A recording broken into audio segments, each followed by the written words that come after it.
नमस्कार, गरिमा टाइम आप देख रहे हैं। मैं हूं आपके साथ शिखा। इस वक्त हम मौजूद हैं रोहतक की एमडीयू यूनिवर्सिटी में। आपको बता दें कि आज जो है मैं एमडीयू के एक्टिविटी सेंटर में प्रेस कॉन्फ्रेंस रखी गई। लेकिन प्रेस कॉन्फ्रेंस रखने का मेन मोटिव क्या था, आइए आज हमारे साथ इसको लेकर बात करेंगे इंसो के छात्र नेता दीपक मलिक जी। नमस्कार जी। सबसे पहले तो आपका और आपके चैनल का स्वागत करना चाहूँगा कि हरियाणा के छात्रों के संजीदा मुद्दे पर आप हमारी बात सुनने और हरियाणा प्रदेश के युवा और छात्रों तक पहुँचाने के लिए पहुंचे। आज प्रेस कॉन्फ्रेंस का मुख्य मुद्दा हरियाणा के हर घर से जुड़ा हुआ है, क्योंकि शायद ही कोई घर ऐसा होगा जिसमें रोजगार के लिए कोई लड़का या लड़की तैयारी नहीं कर रहे हो। हरियाणा सरकार, मेरे हाथ में आप ये देख रहे हैं, हरियाणा सरकार ने एक गजट नोटिफिकेशन जारी करी सीईटी को लेकर। जो सीईटी की परीक्षा है उसको लेकर 31 दिसंबर 2024 को नोटिफिकेशन जारी हुई, गजट नोटिफिकेशन है। इसके तहत हरियाणा के जो सीईटी की परीक्षा है उसके नियमों में कुछ बदलाव किए गए हैं।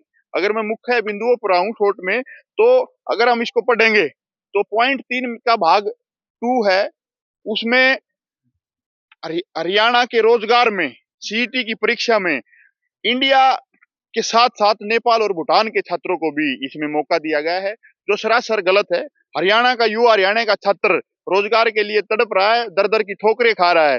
लाखों छात्र अपने घर से बैग रोकर लाखों रुपए खर्च करके सालों से तैयारी कर रहे हैं, और तैयारी का नतीजा ये है कि रोजगार मिल नहीं रहा है। और अब इसके साथ अगर नेपाल और भूटान के छात्रों को भी अगर इसमें मौका मिलेगा तो कहीं ना कहीं जो हक है वो हरियाणा के छात्रों का खाया जाएगा, जो अन्याय है वो हरियाणा के छात्रों के साथ होगा। और दूसरी बात, एक फीस का मापदंड तय किया है।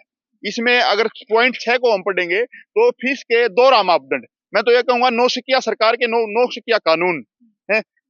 मनोहर की सरकार में कुछ कानून थे, नायब सैनी की सरकार में कुछ कानून है, इनके आपस में ही जो वो भी बीजेपी की सरकार थी, ये भी बीजेपी सरकार, दोनों आपस में कंट्राडिक्ट कर रहे हैं। फीस के को लेकर इन्होंने एक कानून बनाया है कि जो छात्र आधार कार्ड और परिवार पहचान पत्र जमा करवाएगा या फिर अटैच करेगा, उसकी फीस 500 रुपए रखी गई है, और जो नहीं अटैच करेगा, नहीं जमा करवाएगा, उसकी फीस 1000 रुपए रखी, जो सरासर गलत है, अन्याय है, कंटेम्प्ट ऑफ कोर्ट है। वो क्यों है मैं बताना चाहूंगा।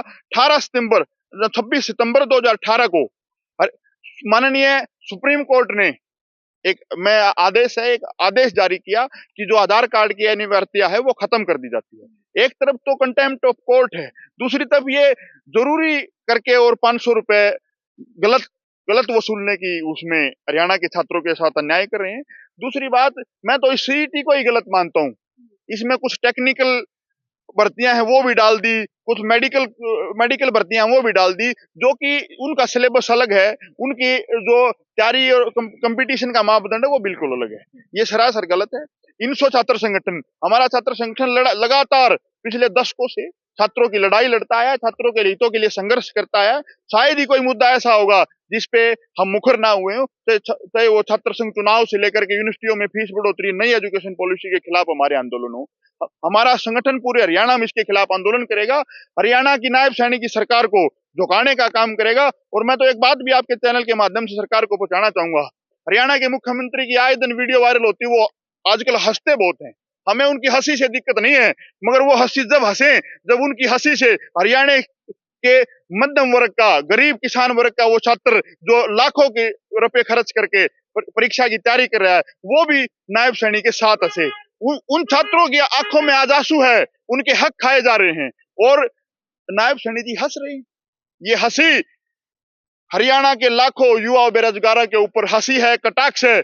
शर्म आनी चाहिए हरियाणा के मुख्यमंत्री को, इस तरह के कानून पारित कर करके हरियाणा के युवाओं का हक नेपाल और भूटान के छात्रों को देने का काम कर रहे हैं।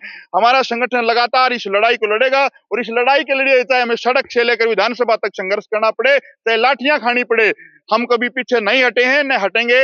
हमने एक प्रणाली बनाई है, इस प्रक्रिया पे हम पहले प्रदर्शन करेंगे, फिर काली पट्टियां बांधकर प्रतियां फूकेंगे, उसके बाद हम शिक्षण संस्थानों में, कॉलेज और यूनिवर्सिटियों में अवेयरनेस करेंगे। जो लाखों छात्र इससे प्रभावित होंगे, उन छात्रों के बीच जाकर उनकी राय जानने का काम करेंगे। उनकी राय जानने के बाद सभी शिक्षण संस्थानों में हरियाणा लेवल पर हमारा इनसो छात्र संगठन अलग अलग इकाइयां इसके खिलाफ हस्ताक्षर अभियान चलाएंगे। हर शिक्षण संस्थान में हर छात्र तक पहुंचने की कोशिश करेंगे। कोचिंग संस्थान है उनके बीच भी पहुंचकर हस्ताक्षर अभियान चलाकर हरियाणा सरकार को लाखों छात्रों के हस्ताक्षर करवाकर पत्र सौंपने का काम करेंगे। देखिए, आज जो प्रेस कॉन्फ्रेंस की थी उससे पहले कहीं ना कहीं जो शिकायत आप बता रहे हैं, वो शिकायत लेकर आप कहीं पहुंचे थे? मैंने मीडिया के माध्यम से अपनी बात रखी थी, अपने पॉइंट रखे थे, हमारे छात्र संगठन ने पॉइंट रखे थे। माननीय दिग्विजय सिंह चौटाला जी के आदेश अनुसार हम इस लड़ाई को जारी रखेंगे। और रही बात हमारे नेता भाई दिग्विजय चौटाला और दुष्यंत चौटाला हमेशा युवा और छात्रों के पक्ष में रहे हैं। जब बात रोजगार की आई, शिक्षा की बात आई, प्रथम पंक्ति में अगर नाम किसी छात्र संगठन का आता है तो वो इनसो है। हमने दशकों से इस लड़ाई को अपने कंधों पर लड़ा है, आज भी इस लड़ाई को अपने कंधों पर लड़ेंगे। और नायब सैनिक की हंसी को अगर वो हरियाणा के छात्र की हंसी न बने तो हंसी को बंद करने का काम करेंगे। आपने मेरे साथ ये थे इनसो छात्र नेता दीपक मलिक, जिन्होंने बताया कि आज जो प्रेस कॉन्फ्रेंस की गई थी उसका मेन मोटिव था कि जो हरियाणा परीक्षा सीईटी परीक्षा जो की गई है उसमें बाहर यानी भूटान और नेपाल के छात्रों को जो मौका दिया जा रहा है वो कहीं ना कहीं हरियाणा के छात्रों के साथ खिलवाड़ है। अभी के लिए सिर्फ इतना ही। तमाम अपडेट्स के लिए बने रहे मेरे साथ। नमस्कार।